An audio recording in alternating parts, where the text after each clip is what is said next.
Hal ini disampaikan oleh Komisioner KPU Jember Divisi Sosialisasi Andi Wasis yang menyebutkan sesuai peraturan PKPU nomor 13 jelas bahwa para paslon maupun tim paslon yang hadir dalam debat tidak boleh diperbolehkan membawa iring-iringan pendukung. Yang diperbolehkan hadir yakni pasangan calon dan 4 orang tim kampanyenya. Sementara itu mengenai materi debat yang akan dilangsungkan pada 15 November 2020 mengangkat tema meningkatkan kesejahteraan masyarakat dan memajukan daerah di tengah pandemi COVID-19. Lebih lanjut, KPU berharap seluruh paslon bisa memahami dan mematuhi peraturan yang ada sebagai langkah antisipasi penyebaran COVID-19. Ya, kemarin kita sudah rapat koordinasikan terkait dengan persiapan debat yang akan kita selenggarakan kepada masing-masing LO tim pasangan calon, tim paslon 1, 2, 3 kebetulan kemarin sudah hadir. Sudah kita sampaikan desain acara debat nanti yang akan kita selenggarakan tanggal 15 November ya. Tidak hanya terkait dengan tahapan debat ya. Jadi seluruh tahapan pemilihan itu baik itu pengundian nomor urut, terus debat sendiri nanti itu tidak boleh membawa iring-iringan. Jadi yang hadir di acara pelaksanaan debat itu di PKPU 13 sudah diatur, diantaranya masing-masing pasangan calon dan masing-masing pasangan calon nanti bisa membawa 4 orang maksimal tim kampanyenya. Jadi 4 orang maksimal. Dari KPU Jember, Yudisa di Jember 1 TV melaporkan.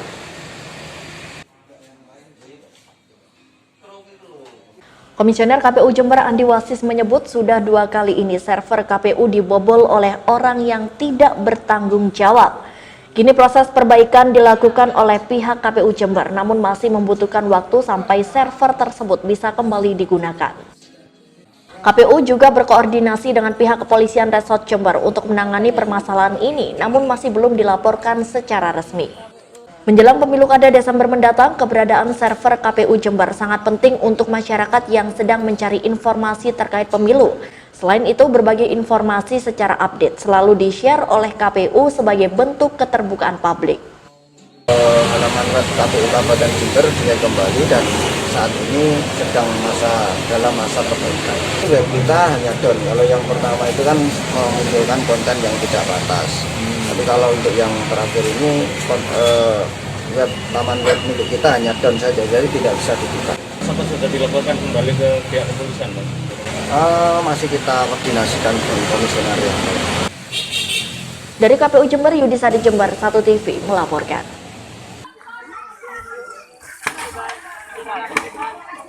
Dengan menggunakan peralatan seadanya seperti timba dan ember, warga membantu memadamkan api yang membakar rumah Busia di Dusun Jatian RT 1 RW 16 Desa Pondok Dalem, Kecamatan Semboro, Jember. Akses jalan dan sinyal yang sangat sulit di pelosok desa di lereng pegunungan Argopuro memang membuat proses pemadaman selalu dilakukan secara manual saja. Karena lokasi yang hanya bisa dijangkau dengan kendaraan roda 2, membuat kendaraan damkar mustahil untuk sampai ke tempat kejadian tersebut. Busia, sang pemilik, baru mengetahui rumahnya terbakar ketika pulang dari pasar sekitar jam 7 waktu Indonesia Barat dan mendapati para tetangga sudah mengerumuni rumah dan bergotong royong untuk memadamkan api di rumahnya. Jam 7. Iya, jam 7, Pak. Jam 7, Pak. Waktu itu Mbak berada di mana? Lagi ke pasar. Lagi ke pasar. Jadi rumah kosong ya, Mbak? Iya. Terus yang tahu pertama kali siapa, Mbak? Ponaan yang punya rumah ini. Namanya siapa, Mbak? Sofia. Oh, perempuan juga, Mbak? Iya. Terus minta tolong, Mbak ya? Iya, kaget lah, Pak. Namanya kebakaran, Pak. Minta tolong pada warga. Akhirnya warga gotong royong mematikan Mbak Akhirnya ya? warga kompak semua. Ya sudah habis semuanya sama isinya, Pak. Menurut Kepala Desa Pondok Dalem Sumaryono, sementara ini kerugian ditaksir mencapai 260 juta rupiah. Dugaan sementara kebakaran tersebut disebabkan oleh arus pendek. Namun pihak kepolisian sektor Semboro masih melakukan olah TKP. Di waktu itu orang pemilik rumahnya itu ke pasar. Jadi waktu kebakaran itu tidak tahu waktu ada di pasar. Itu untuk sementara ini kebakaran dikarenakan arus listrik, Pak. kurang lebihnya kerugiannya kira-kira ya ada 250. Ini rumah ini baru Total. dibangun ini Pak ya? Baru dibangun kurang lebihnya 4 tahun Pak Mas ya. Dari Semboro, Sugito, Jember 1 TV melaporkan.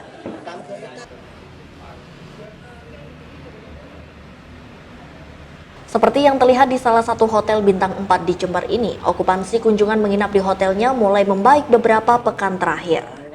Selain karena status new normal, faktor kunjungan dinas antar wilayah serta wisata berpengaruh kepada jumlah tamu hotel. Selain itu, penerapan protokol kesehatan yang ketat juga mempengaruhi tamu hotel yang ingin menginap. Dengan standar prokes yang tinggi, pengunjung merasa aman dan nyaman untuk menginap di hotel tersebut. Salah satu tamu hotel, Febriana, mengaku ke Jember karena kunjungan kerja yang diharuskan datang ke kota Jember. Dirinya lebih memilih menginap di hotel yang sudah berstandar protokol kesehatan sebagai antisipasi penularan COVID-19. Apa saja tadi Mbak, dari masuk sampai ke kamar itu apa itu? Waktu saya masuk, saya di sini cuci tangan, lalu dicek suhu, lalu pakai hand sanitizer juga. Dengan pelayanan ini gimana tanggapannya Mbak? Menurut saya baik sih, karena nggak semua tempat kan masih menerapkan protokol kesehatan. Jadi kalau di sini saya jamin keamanannya terbaik. Sementara itu, menurut General Manager Aston Jember, peningkatan tamu hotel telah mencapai 75% di pekan kemarin. Angka tersebut naik cukup signifikan daripada periode bulan Mei hingga Agustus, dengan jumlah tamu yang menginap tidak sampai 40%. Selain itu, untuk penerapan protokol kesehatan, selain memberlakukan tamu hotel memakai masker, mencuci tangan, serta ukur suhu tubuh dengan termogan, pihak hotel juga menggunakan alat UV LED untuk mensterilisasi ruang kamar dari virus COVID-19. Okupansi kita mengalami peningkatannya, terutama di minggu-minggu terakhir. Di long weekend kemarin kita sempat menyentuh hampir 75%. Jadi kalau sebelumnya kisaran antara 60-65, kemarin di long weekend kita bisa nyampe 70%. Untuk standarisasi protokol kesehatan di sini gimana Pak? Saat ini kita sesuai dengan protokoler COVID yang dianjurkan dari pemerintah ya. Kalau di kamar kita menggunakan UV lamp juga, kita sudah memakai UV ya, ultraviolet itu untuk sterilisasi kamar kita. Dari Jember, Yudisa di Jember 1 TV melaporkan. Selama pandemi COVID-19, pelayanan administrasi di kantor Kecamatan Ambulu Jember cukup konsisten dalam menjalankan protokoler kesehatan. Para petugas jaga tidak bosan-bosannya mengarahkan warga yang datang untuk selalu mencuci tangan menggunakan sabun terlebih dahulu. Kemudian menempati tempat duduk yang sudah disesuaikan dengan aturan jaga jarak. Setelah itu, petugas juga memeriksa secara ketat suhu tubuh warga termasuk penggunaan masker. Tentunya, para petugas juga memberi contoh yang baik dengan selalu memakai masker, menjaga jarak, dan juga rajin mencuci tangan memakai sabun. Warga yang berkunjung ke kantor Camat Ambulu ini biasanya hendak melakukan perekaman KTP maupun mengurus administrasi lainnya. Pelayanan di kantor Kecamatan Ambulu sejak adanya pandemi COVID-19 atau COVID-19 ya, yang sampai saat ini masih mewabah. Untuk pelayanan di kantor kecamatan itu menggunakan atau menerapkan protokol kesehatan COVID. Diharapkan warga tidak lalai terhadap protokoler kesehatan agar pandemi ini bisa segera terkendali. Dari Ambulu Jember, Tim Liputan Jember 1 TV melaporkan.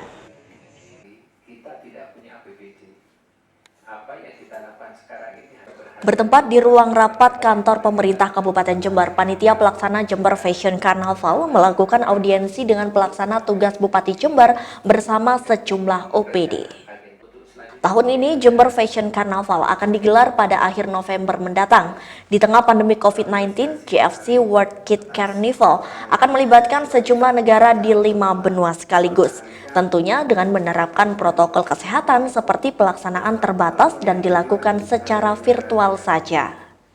Untuk penyelenggaraan World Kids Carnival 2020 ini, pemerintah daerah mendukung untuk diselenggarakannya World Kids Carnival 2020. Tentu saja semuanya dengan memperhatikan protokol yang ditetapkan. Jadi kita sudah menetapkan bahwa kesuksesan acara World Kids Carnival ini nanti tidak sebatas pada konten acaranya saja, tetapi juga pada penerapan protokol COVID-19 saat ini. Nanti konsepnya seperti apa? Konsepnya adalah dilakukan secara terbatas di area yang tidak publik area, ya, dibatasi peserta, orang tua, lalu kemudian beberapa undangan dan teman-teman media. Pelaksana tugas Bupati Jember menyampaikan dalam mendukung pelaksanaan JFC World Kids Carnival tersebut, pemerintah Kabupaten Jember akan membantu seperti pembebasan pajak iklan. Kami baru saja melakukan audiensi dengan tim dari JFC. Saya sangat bangga sekali justru di tengah-tengah bayang-bayang COVID-19, di mana dengan segala keterbatasannya ternyata JFC masih memiliki celah, memiliki cara untuk bagaimana ini tetap berjalan.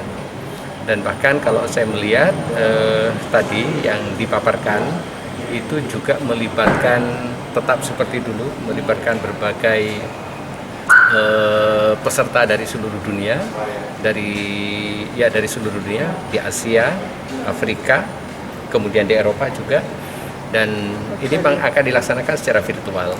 Mungkin ini akan menjadi sebuah karnaval secara virtual terbesar di dunia karena melibatkan banyak pihak dan tetap dengan menggunakan protokol kesehatan yang berlaku.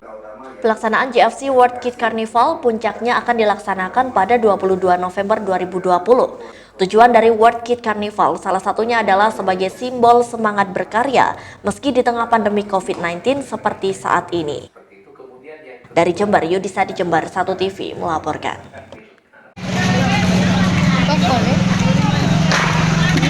Suasana pasar ikan laut di TPI di Kecamatan Puger nampak sepi karena saat ini musim paceklik, sehingga stok ikan laut dari para nelayan sangatlah minim.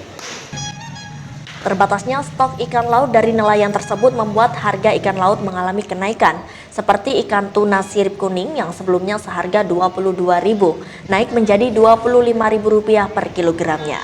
Sedangkan untuk harga ikan tenggiri sebelumnya Rp55.000 kini menjadi Rp65.000 per kilogramnya.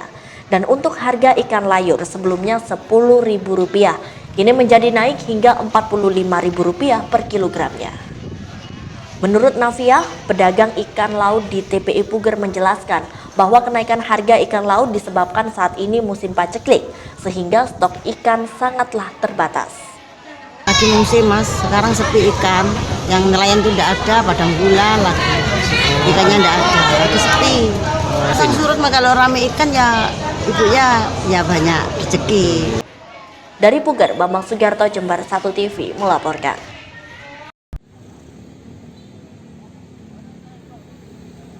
Spanduk bertuliskan Bupati Faida layak dipecat dipasang di halaman depan gedung DPRD Jember oleh sejumlah masyarakat Jember yang tergabung dalam Gerakan Reformasi Jember atau GRJ.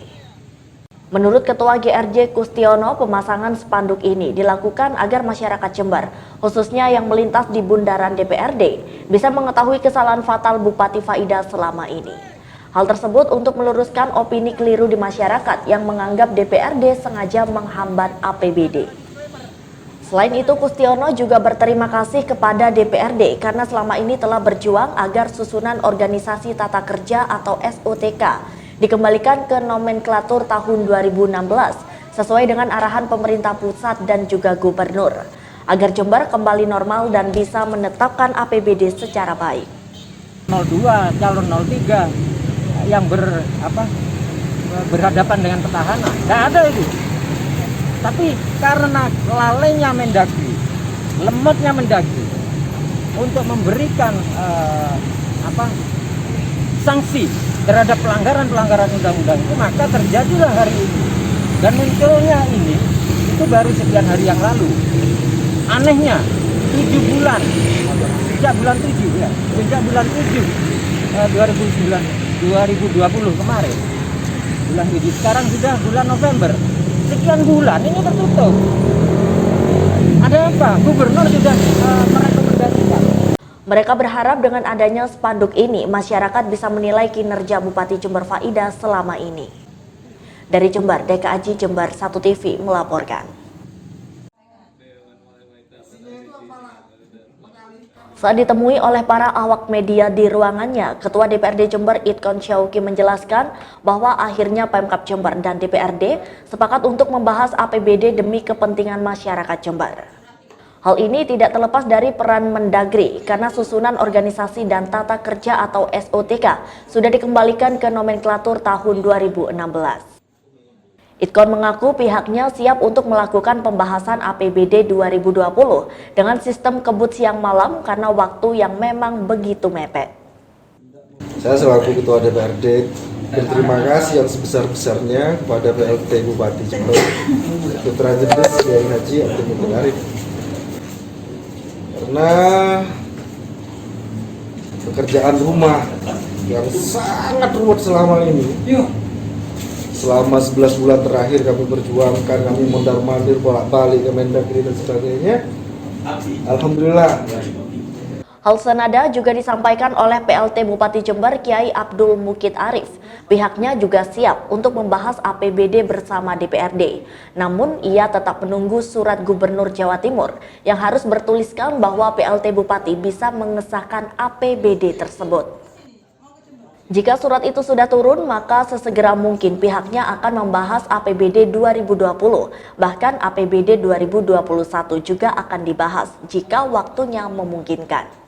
Insya Allah 2020-2021. Insya Allah kita akan berpayakan itu. Kami hanya ingin menunggu dari gubernur itu secara eksplisit memberi izin kepada mereka. Karena menurut peraturan perundangan memang harus ada izin tertulis gitu. Sedangkan pemerintah pusat itu sudah memberikan kewenangan kepada gubernur, cuman surat dari gubernur yang kami terima itu masih belum eksplisit. Kalau untuk pembahasan APBD 2021 apa juga perlakuannya sama, harus perlu izin? Tidak seribet itu. Tidak seperti ini untuk 2020. 2020. Ya.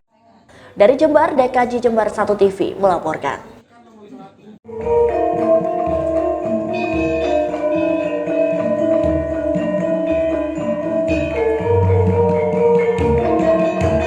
Meski masih pandemi dan sudah musim penghujan, pagelaran Purnama Sidi yang keempat tetap diadakan. Namun hanya diadakan secara virtual di Gedung Sanggar Kartika Budaya di Desa Ambulu, Kecamatan Ambulu, Jember.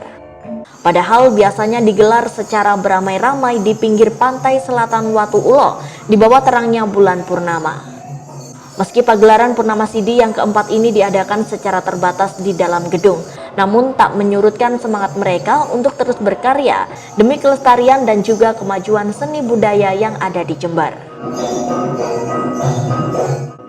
Sebagai bentuk dukungan, beberapa perwakilan sahabat pelaku seni maupun kelompok sanggar yang ada di Jember turut hadir sebagai wujud kekompakan. Pada malam hari ini adalah Purnama Sidi yang keempat. Jadi kami selenggarakan dari Sanggar Seni Kartika Budaya mengadakan kegiatan rutin, yaitu kegiatan yang dilaksanakan pada malam bulan purnama untuk ekspresi anak-anak, memberikan pembelajaran dan lain-lain, sehingga anak-anak bisa lebih paham terhadap budaya kita dengan event Purnama Sidi. Untuk pada malam hari ini hanya ada dua, nih. Yang satu jaranan untuk tari pembuka tadi, kemudian ada geguritan dan doa. Geguritan yang kedua ini terangkai dengan doa. Jadi geguritannya berjudul Bumi, doanya juga tentang bumi. Diharapkan potensi seni budaya di Kabupaten Jember lebih disupport dan diperhatikan secara serius oleh seluruh pihak, utamanya pemerintah daerah Kabupaten Jember. Dari Ambulu, Tim Liputan Jember 1 TV melaporkan. Halo pemirsa, salam sehat dan semangat selalu. Kali ini saya sedang berada di Kecamatan Uluhan, Kabupaten Jember, dan pada kesempatan kali ini pemirsa saya akan mengajak Anda untuk berwisata sekaligus berkulineria di sini. Pasti pemirsa di rumah penasaran kan apa sih yang akan saya kunjungi pada kesempatan kali ini? Langsung saja pemirsa ikuti perjalanan saya.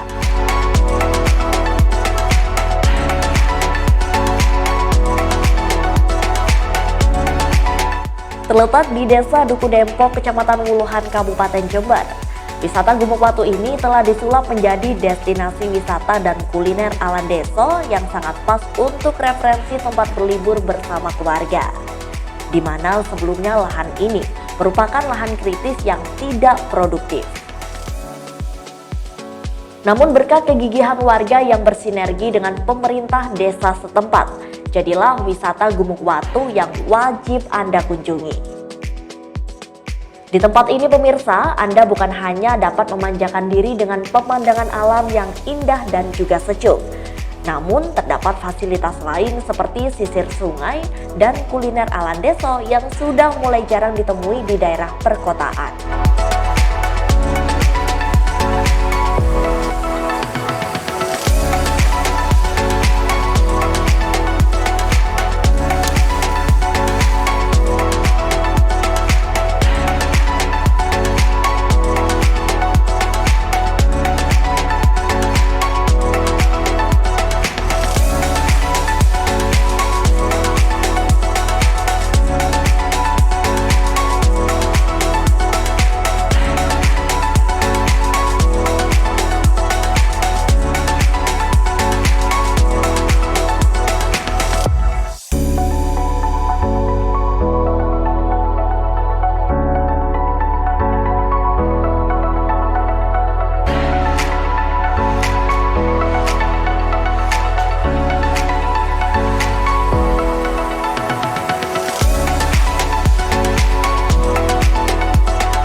Selamat siang Bapak Agung. Wah, apa kabar Bapak? Wah, ini saya lihat ada topi kosong ya Pak ya. Saya pakai boleh ya? Aduh. Nah Bapak Agung, ini Bapak sedang ngapain? Mungkin bisa diceritakan kepada pemirsa nih. Saya sedang menyeleksi bunga-bunga yang tidak seharusnya ada. Jadi yang di ujung kita habiskan, tinggal yang dipangkal-pangkal. Oh, saya kira lagi panen ini Pak. Saya sudah tidak sabar menikmati jambu-jambu yang ada di sini. Nah ini Bapak, saya dengar-dengar ini merupakan wisata baru ya Pak ya? Iya. Dari namanya adalah Gumuk Watu. Mungkin bisa diceritakan kepada pemirsa sebenarnya filosofi dari arti nama Gumuk Watu ini seperti apa sih Pak? Jadi Gumuk Watu singkat saja, gumuk yang ada watunya. Gitu. Gumuk yang berbatu ya Pak? Betul. Jadi memang di sini ada bukit kecil yang banyak batunya gitu.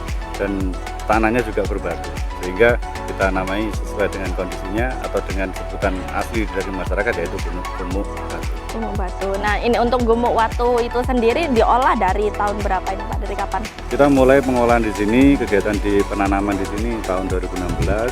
Jadi akhir 2016 sampai sekarang. Nah, untuk fasilitas ini Pak yang bisa dinikmati oleh wisatawan yang datang di sini ini apa saja Pak? Pokoknya adalah jambu kristal. Jambu kristal. Dan jambu merah. Ya. Jambu merah, jambu kristal dan jambu merah. Jambu merah. Kemudian bonusnya ada sayuran, ada kopi. Ya. Kalau mau makanan bisa pesan dulu. Oh, spesialis sepertinya ya Pak ya di sini. Nah, selain wisata kuliner ya, kita sebut bisa wisata kuliner tersebut ya Pak ya. Nah, ini ada apa lagi di sini juga Pak? Ada susur alam, jadi bisa mengelilingi bukit, kemudian ada view yang indah, tentunya dengan bisa foto, bisa istirahat di bawah pohon gitu. Sangat tenang sekali ya. Nah Pak, ini saya sudah tidak sabar ini Pak untuk menikmati jambu kristal yang sangat khas sepertinya di sini ya Pak ya. Boleh langsung saja ya Pak ya.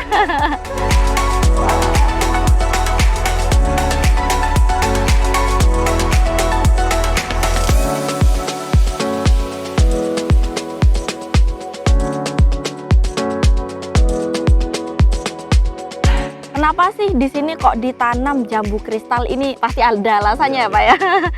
Kita memilih jambu kristal tentunya ada ada latar belakangnya, karena di sini ada jambu biji yang berbuah lebat. Jadi kita keliling, pandangan keliling gitu, kemudian ternyata ada jambu biji. Sudah tidak perlu uji coba lagi. Ini bisa untuk tanaman atau ditanami jambu. dan alhasil seperti ini hasilnya ya Pak ya, sangat hebat sekali. Nah ini Pak, saya lihat di sini sudah ada beberapa jambu yang sudah siap panen ya Pak ya. Nah selain jambu Pak, sebenarnya di sini tersedia apa saja untuk jenis sayuran mungkin? Kalau sayurannya ada kenikir, ya. Kenikir. Ada kenikir, kemudian ada sawi, ada kangkung, ya. Kita perencanaan juga ada kemangi di sini, sehingga komplit untuk memenuhi kebutuhan kuliner di sini. Ya, tujuannya seperti itu. Jadi jambu kristalnya sebagai buahnya, dan sayur-sayurnya untuk melengkapi kebutuhan kuliner di sini. Nah kembali ke kebutuhan tersebut ya Pak, sebenarnya ancang-ancang ke depan ya Pak ya, untuk hasil pertanian di sini ini mau dibuat atau dibawa kemana? Apa cukup diolah di tempat wisata sini saja atau mungkin didistribusikan ke masyarakat luas sekitar sini? Nah, karena lahannya tidak terlalu lebar, tidak terlalu luas, maka harapan kami cukup untuk memenuhi kebutuhan yang ada di sini. Fokus untuk di sini. Tapi kalau ada panen melimpah ya tentunya kita langsung keluar agar bisa menikmati secara bersama ya Pak ya. Nah ini Bapak Agung, saya sudah tidak sabar untuk memetik jambu dan pastinya untuk menikmatinya. Nah ini kira-kira yang bisa dipetik ini yang mana ini Pak? Ini kebetulan kita nemu yang kecil. Sebenarnya jambunya terbatas karena padatnya pengunjung. Wah, ini sesuai dengan harapan pastinya ya Pak ya.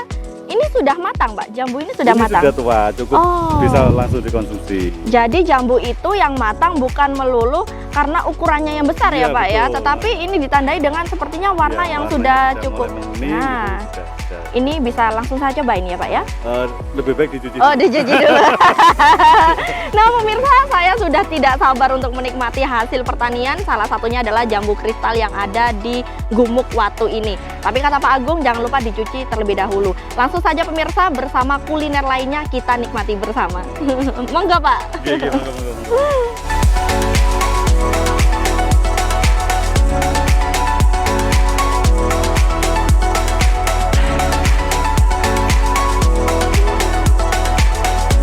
Nah pemirsa, karena saya sudah janji kepada Anda untuk menikmati atau mereview rasa jambu di sini.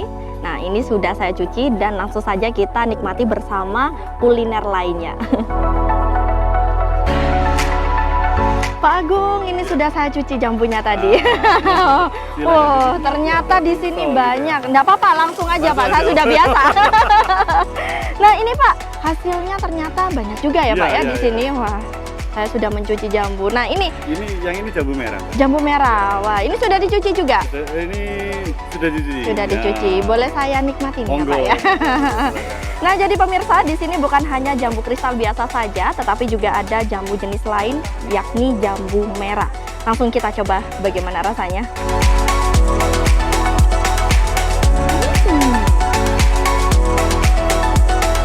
Sesuai dengan namanya, warnanya merah dalamnya pemirsa, dan rasanya nikmat sekali.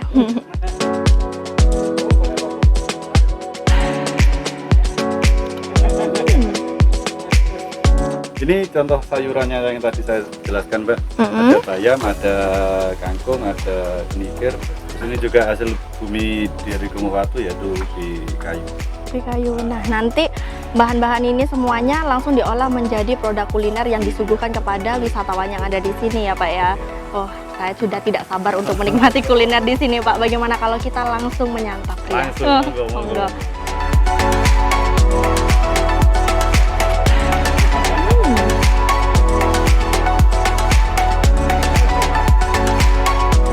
Nah, pastinya pemirsa bukan hanya jambu saja yang akan saya nikmati di sini, tapi ada kuliner khas lainnya. Langsung kita santap pemirsa. Miftahul Munir, Kades setempat menyampaikan bahwa hasil kerjasama yang baik antara masyarakat dan pemerintah desa ini dapat dirawat dan benar-benar dimanfaatkan untuk menunjang perekonomian lokal di daerah tersebut. Gumuk Watu ini bagian dari aset desa yang dulunya memang lahan kritis karena tidak produktif, akhirnya kita serahkan pengelolaannya kepada BUMDes, dan alhamdulillah dari BUMDes sendiri punya inisiatif untuk dijadikan sebagai salah satu unit usaha, yaitu di klaster wisata, dan sekarang sudah mulai berbenah.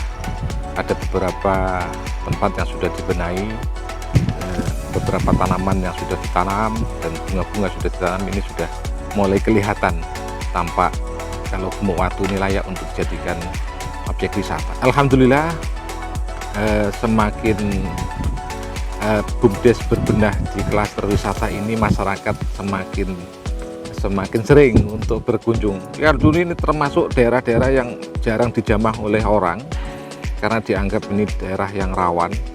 Kalau orang Jawa wingit ya. Tapi alhamdulillah sekarang anak-anak sekolah juga sering berkunjung di sini. Kemudian anak-anak yang bermain layang-layang juga bermain di sini. Dan alhamdulillah kita didukung juga oleh beberapa komunitas ini dari Pedal. Komunitas peduli lingkungan juga ambil bagian untuk meramaikan kegiatan di Gumuk Watu. Juga dari komunitas KMD, Kreasi Muda Dukuh, ini juga turut serta ambil bagian untuk membangkitkan semangat di wisata Gumuk Watu ini. Dan juga dari teman-teman off-road ini juga mengambil bagian. Saya bersyukur sehingga teman-teman dari berbagai komunitas ini bisa memberikan kontribusi yang positif untuk lebih dikenalnya Gumuk Watu ini kepada masyarakat luas. Ada harapan untuk masyarakat karena kami sendiri punya kewajiban untuk menciarkan ini ya, untuk mempromosikan wisata kami. Kami menunggu kehadiran dari masyarakat untuk berkunjung ke objek wisata Gumuk Watu ini, bisa menikmati pemandangan yang indah, kemudian sajian kuliner yang sangat-sangat lezat, dan juga buah-buahan yang siap untuk dipetik, dan juga sayur-sayuran yang siap untuk dipanen oleh masyarakat luas, tentunya dengan membayar sukarela tanpa ada patokan tarif.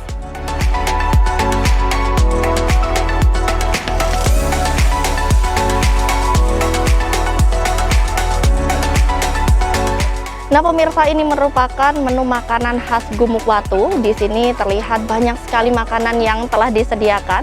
Sebenarnya jika saya melihat ini merupakan menu-menu biasa ya pemirsa. Namun yang membedakan di sini disajikan secara fresh, dan menu-menu ini adalah menu khas pedesaan yang biasanya susah kita jumpai di daerah perkotaan. Langsung saja pemirsa, karena kita akan memasuki segmen makan-makan, jangan lupa dilepas dulu maskernya dan lipat bajunya.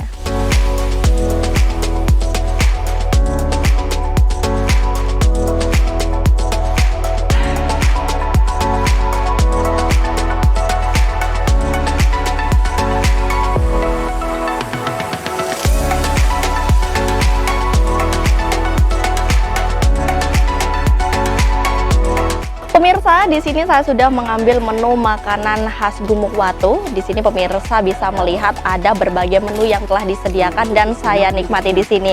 Di antaranya ada tahu tempe, favorit ikan asin, ada juga sambal yang pastinya sambal khas desa yang sangat nikmat, dan yang paling menarik di sini ada jantung pisang. Langsung saja pemirsa, kita nikmati.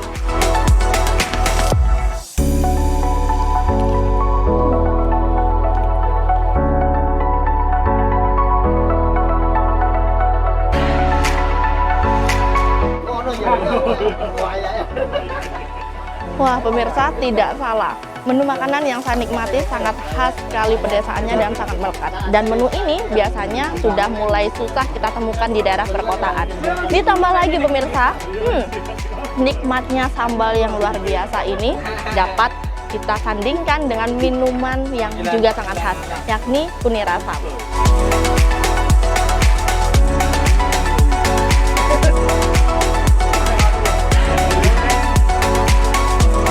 Sangat menambah kesegarannya pemirsa.